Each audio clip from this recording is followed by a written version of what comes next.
Hello, this is Cannabis Clip Notes with Mary Ann Kursagee, and I am Addison Morris with the Women's Cannabis Chamber of Commerce.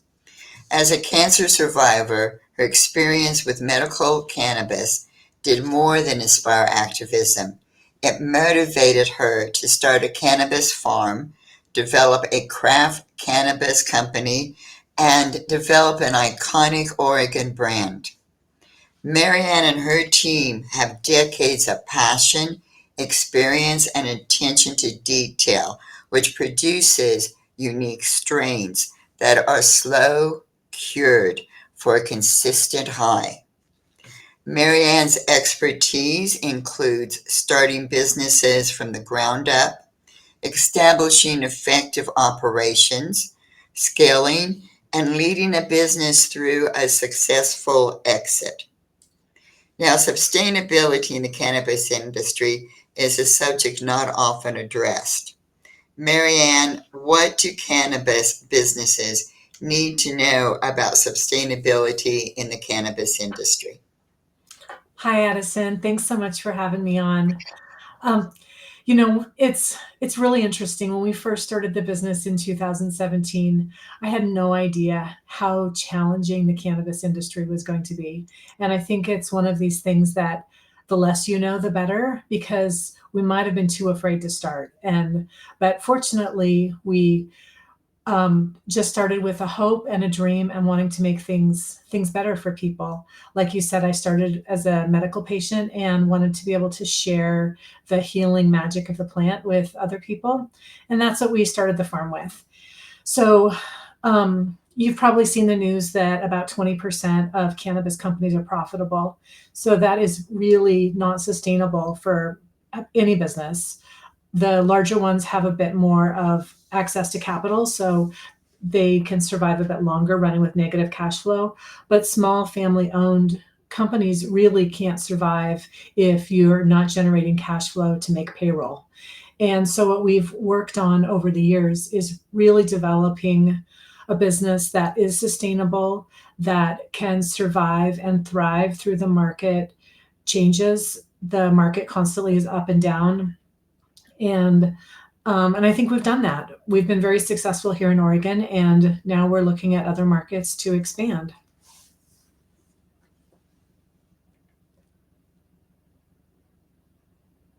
So, what is your advice to cannabis companies in regards to um, just the sustainability of their business? Yeah, I think it's several things. The first thing is you've got to have really focused diligence on your cash flow. You've got to be able to sell things for more than it costs you to make them. And it sounds basic, but it's really hard in cannabis to get there because of the high tax burden, the high cost of compliance, the lack of professionalism in the supply chain, the difficulty in packaging. There's so many headwinds. There's so many things that we have to compete against. So first of all, staying focused on cash flow. The second thing is picking your lane and sticking to it. It's really easy and probably most businesses, but the cannabis industry specifically, to be distracted with the next shiny object. Like, oh, Mhm. there's something cool, and oh, I want to try this, and oh, I would love to do that. And I mean, I fall into that trap myself so many times because there's so many great things that I want to do, but we have to stay focused on what we know how to do and what we know how to do well. And for us at Alibi, that's cultivation. So we have built a top-notch cultivation facility. It was purpose-built for cannabis cultivation. So we're able to really drive our costs down because we're able to focus on plant health and the right genetics, what works in our system, and we've built a team that knows what they're doing. So we've focused on cultivation, and it's in this increasingly competitive market. It's important to have your cost of goods as low as you possibly can while still maintaining high quality. If you get your eye off the ball, it's really easy to slip. Cultivation, especially, it's agriculture, and so there's always going to be things that you have to pay attention to, whether it's bugs or mold or bad genetics or whatever. There's so many things that can influence your crop, but with our single-minded focus on producing the most of the best, we're able to survive. So, what do you think is the biggest mistake that people make when they, in the very beginning, in going into cultivation? What is their biggest mistake? Is there a misconception about what is needed? I think that's part of it. I think there's also the temptation to overbuild. Um, so every company's different with your investment and your funding and where you get your money from, but ours is it's our money, and so we've been very diligent with spending appropriately. And if that means that us owners, we go in on the weekend and do some work, like, we do it. We're not afraid to go in and get our hands dirty and put together some PVC, put some caulking in where it needs to get, like the actual physical labor of cultivation. But if you are if you get too far over your head where your debt payments and your obligations are is what you're focused on, then you're not focused on growing the best that you can and growing cash flow. So I think the one big mistake is too much debt or too many, financial obligations. And, like I said, we've been able to avoid that by being all self-funded, which, we didn't realize at first, but that's what's helped us get through the ups and downs of the Oregon market. Um, Entrepreneurs are always looking for investors, or that elusive grants, or that bank is going to do a small business loan. Um, do you feel that a lot of your success was because you are self-funded? That changes the commitment to the company more so than working with other people's money? It's a double-edged sword, and um, I won't say that it's right for everybody, because everybody comes to their business with what they bring. So, but for us, it was absolutely pivotal. The fact that we own the land, so rent payments are different. If you don't own your building and you have to pay rent to your landlord, and if you have a bad month, a bad round, what are you going to do? Are you going to, you have, sometimes people have choices. Are you going to make payroll? Or are you going to pay your rent?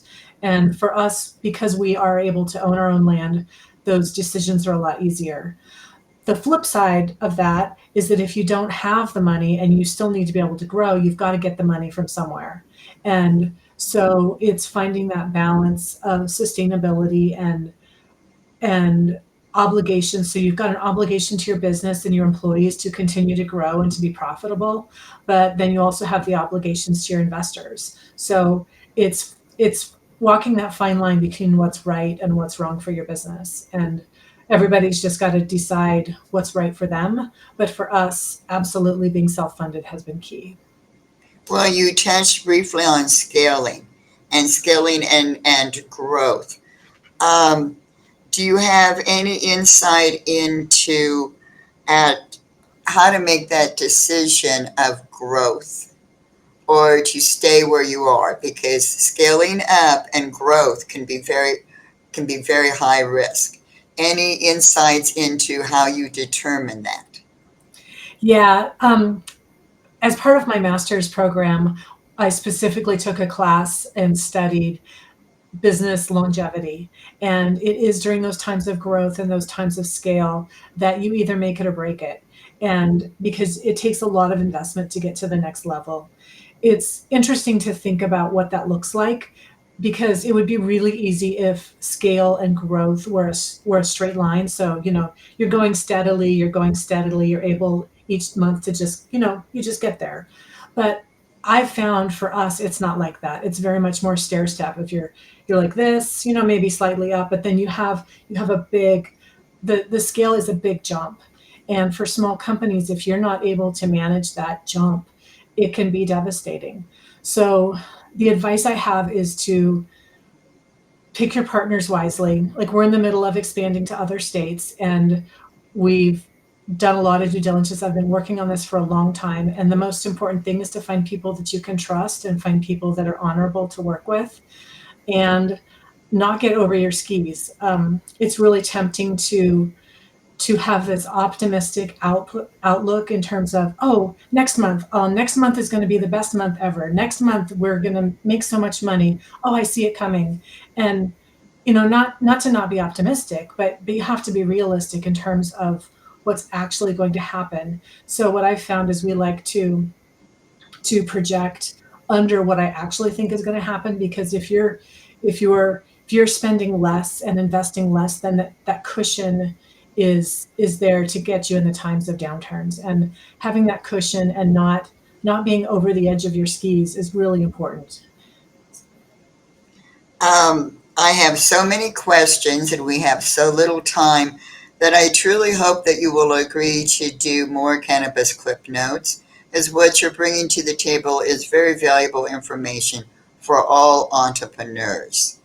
Um, so truly, I hope you will consider doing a couple of more of these. Absolutely, Addison. It's great to chat with you as always. Okay, thank you so much.